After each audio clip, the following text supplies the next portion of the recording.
Recently, we did a really awesome episode of Elemental in which we talked about privacy policies of WhatsApp, the updated privacy policies of WhatsApp, and we got a lawyer to explain you all of that. Now, in this episode, we touched a few key features of WhatsApp, and one of them was end-to-end encryption. And so in this episode, we will be talking about just that because we couldn't talk about that in depth in that previous episode. Hey guys, my name is Shubham. You're watching Elemental, where we talk about the smaller things in tech that make a much bigger impact on the real world. You can catch us every Sunday at 1 p.m. And if you love this series, do not forget to subscribe to our channel and also hit that bell icon so that you're always notified of our latest videos.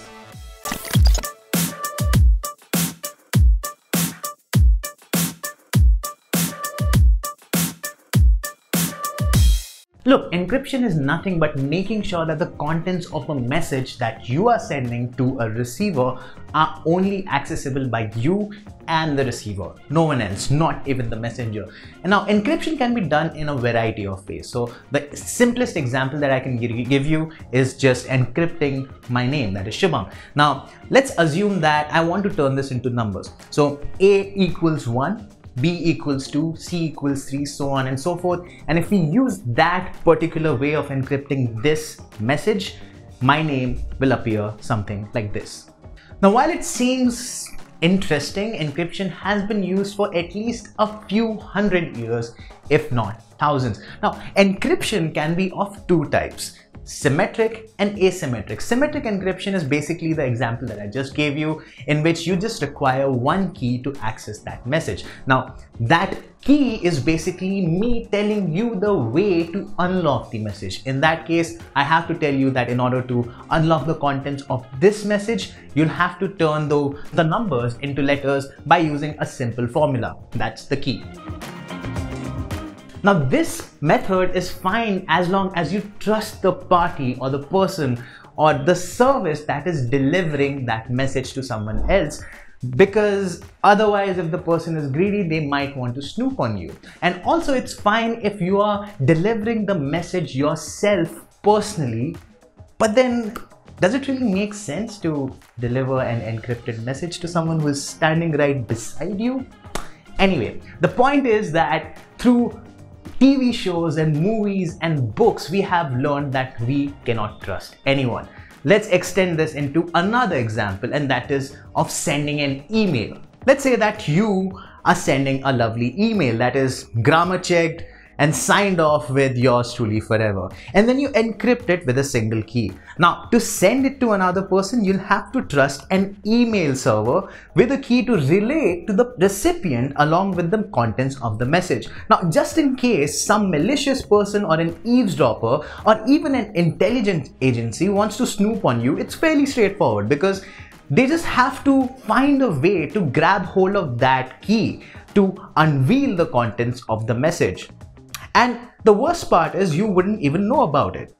And in order to not let this happen, godlike mathematicians with IQs of 6-digit figures came up with a thing that's called asymmetric encryption. In this, you secure the contents of a message by using two keys, public and private. The public key is accessible by everyone, and the private key is only accessible by you, and everyone else have their own set of public and private keys. Now, in a way, it looks complicated when I put it into words, but once I give you an analogy, it will be much simpler. And I have also been known to give really interesting analogies. For instance, if you take that analogy in which I tried to explain instruction set architecture with two dogs, Sisk and Risk, yeah, you get the point, right? If you like that video that is being recommended to you right now, sure, just come down in the comments and let me know how well I do my analogies, or if there's a way I can actually improve upon them. But anyway, let's talk about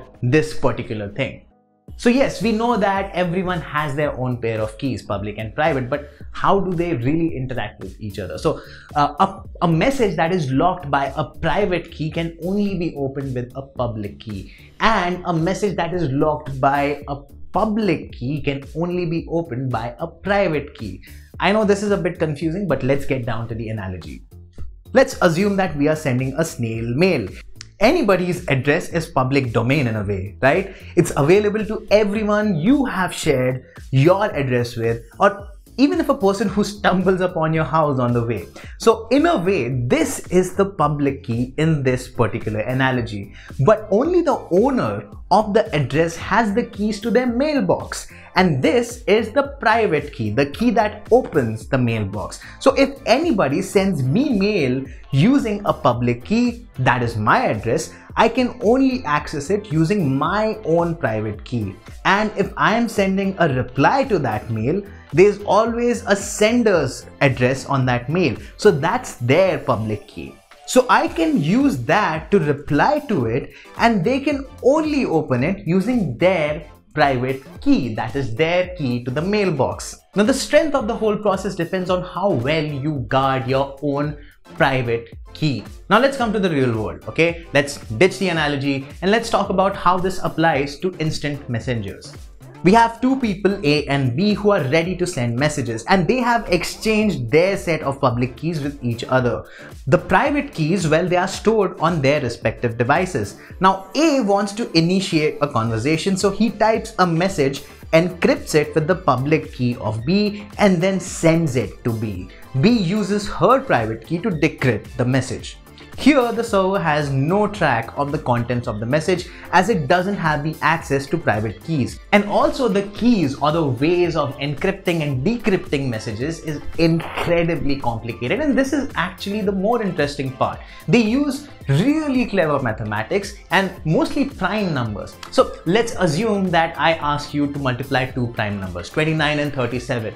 Finding out the answer to that is pretty simple. All you have to do is bring out a calculator, or if you are a good mental mathematician, just use some skills, you will come across a nice number. That is the answer to that, the solution to that problem. But what if I ask you to find two numbers that when multiplied give you this answer? Yeah, the reverse is not easy, and this is something that they use in encryption all the time, but on a much larger scale, on a much more complicated scale. So for example, they would be solving to decrypt a message, a computer or a smartphone, or basically a decryptor would be using mathematics to solve the solution to this number. Yeah, it's big and it takes a lot of time to do it. So technically, yes, you can solve it, but it's going to take you a lot of time to just use brute force. And the beauty of it, this is carried out all around the world millions of times, as people just message that frequently. Now this too is also not completely foolproof. For example, what if a person grabs hold of your smartphone while it's unlocked and the messenger is also unlocked, so they can see the contents of the message? What if they grab hold of your photos in which you have screenshots of messages? Yeah, and there's also a thing called man in the middle, or MITM attacks, which are very annoying. Instead of breaking the encryption, an eavesdropper may impersonate a message recipient by substituting their public key for the recipient's, so that the messages are encrypted with a key known to the attacker. And when the attacker is done decrypting the message, they can encrypt it with the recipient's public key and send the message on again to avoid detection. This is very difficult but possible. You can check if your messages are being snooped upon on WhatsApp by going to a person's profile, then tapping on encryption in case of iOS, and in case of Android by tapping on use security code. You can then ask the recipient to scan the QR code, or just compare the numbers that are visible on your screen and their screen.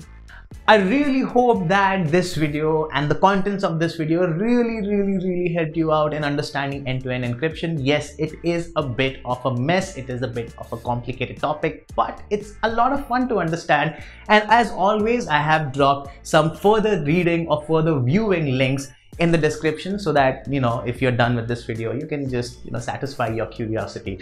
And also remember that new elemental videos come out every Sunday at 1 PM, so don't forget to subscribe to our channel. If you found this video useful, share it with your friends, comments. Yeah, it's open for all of you. And for all things tech, log on to gadgets360.com.